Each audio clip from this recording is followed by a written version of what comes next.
भरतपुर नगर निगम की बैठक हंगामेदार रही। बैठक में 355 करोड़ का बजट पास किया गया।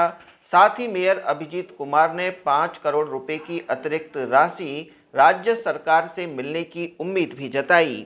बैठक की शुरुआत में ही भाजपा पार्षद श्याम सुंदर गौड़ ने फर्जी पट्टा अभियान नगर निगम पहले आओ पहले पाओ लिखे बैनर का मेयर के सामने ही विमोचन कर फर्जी पट्टे मामले को लेकर विरोध जताया। इतना ही नहीं, पार्षद श्याम सुंदर गौड़ ने सदन में ही उस बैनर को भी टांग दिया। भाजपा पार्षद नरेंद्र सिंह ने नगर निगम क्षेत्र की संपत्तियों को भी सदन के पटल पर रखने की मांग जोरदार तरीके से उठाई और कई पार्षदों ने इस मांग का समर्थन किया। कांग्रेस पार्षद शैलेश पाराशर ने नगर निगम की संपत्तियों को छिपाने का आरोप लगाते हुए निगम की कार्यशैली पर कई सवालिया निशान लगाए। बजट बैठक में बार बार पार्षदों द्वारा किए जा रहे हंगामे से परेशान होकर मेयर अभिजीत कुमार ने नियमों का हवाला देते हुए पार्षदों को सिर्फ 5 मिनट बोलने के लिए कहा तो एक बार फिर से सदन का माहौल गर्मा गया। बैठक में स्थिति तब हंगामेदार हो गई जब जवाहर नगर कॉलोनी में नगर निगम के नए भवन निर्माण की बात सामने आई। भाजपा व कांग्रेस के कई पार्षदों ने उक्त मामले को लेकर कहा कि नया भवन बनाकर शहर की जनता पर बेवजह बोझ डालने का क्या औचित्य है। नेता प्रतिपक्ष रूपेंद्र जघीना ने बैठक में सफाई कंपनी द्वारा सही तरीके से काम नहीं करने व यूडी टैक्स के नाम पर व्यापारियों व आमजन को परेशान करने के आरोप लगाए। नगर निगम की बैठक में आनंद नगर कॉलोनी स्थित डिस्पेंसरी का नाम कांग्रेस के वरिष्ठ नेता स्वर्गीय मोहन गोरावर के नाम पर करने का प्रस्ताव भी बैठक में पारित किया गया।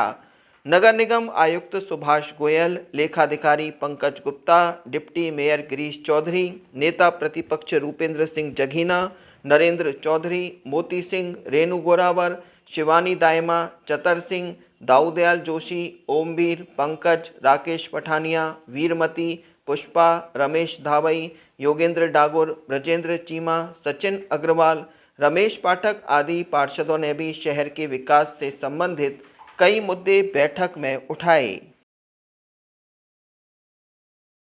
बजट की बैठक थी, ये मेरा चौथा बजट था और जो हमने प्रावधान लेके आए थे वो सारे के सारे प्रावधान कहीं कोई छोटी मोटी मैचिंग में या उसमें वो थी, उसको संशोधित करके बजट सरकार को भिजवा दिया जाएगा। सभी ने पास कर दिया, आप यहाँ पर मौजूद ही हैं। तो एक हमारा एजेंडा था जो पीएमसी का 2 करोड़ कुछ समथिंग का जो ऑफिस बनाने के लिए, वो नहीं हो पाया। और ये है कि पहली कोशिश हमारी ये रहेगी, जो ऑफिस बनाने का प्रस्ताव है कि इससे बेहतर जगह कोई बड़ी जगह मिल जाती है रीजनेबल पीरियड ऑफ टाइम में, तो हम लोग वहाँ पर ये कार्य करवा लेंगे। और अगर 3 महीने के अंदर हमारे को नहीं मिलती है जगह, जिसकी जेन्युइनली कोशिश की जाएगी, और मुझे उम्मीद है कि हम कहीं ना कहीं कुछ ना कुछ तलाश करेंगे, और नहीं है तो फिर इसी पे ही ऑफिस बनाने का प्रस्ताव वापस लाएंगे।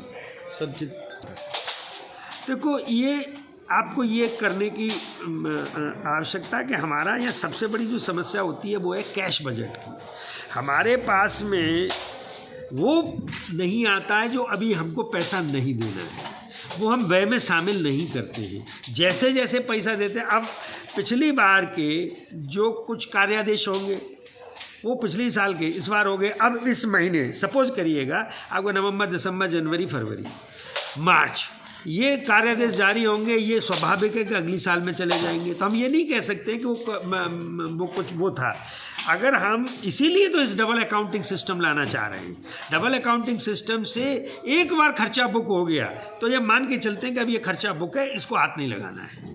पर आप ये ओवरलैपिंग जहाँ सिचुएशन होती है वो ऐसा ही होता है कि आपको लगता है कि वो खर्च नहीं हुए, वो अगली साल खर्च हो जाएंगे। ये लगता ज़रूर है, परंतु हम अपने बजट से भी ज़्यादा वो लगा चुके हैं, क्या ये वर्क ऑर्डर दे चुके हैं, एनआईटी भी लग चुकी है। वो जब तक पेमेंट स्टेज पे नहीं आएगा तब तक आपको दिखेगा वो खर्चा नहीं। हमने 355 का जो एक अनुमान लगाया था उसमें कुछ जैसे सरकार से आने की उम्मीद है तो वो बढ़ जाएगा, और वो जितना भी आने की उम्मीद है वो सब विकास कार्य में हम लोग खर्चा कर देंगे। उसका कितना बढ़ सकता है सर? बहुत ज़्यादा तो नहीं है, 4-5 करोड़ रुपए बढ़ सकते हैं, तो 360 तक मैक्सिमम होगा।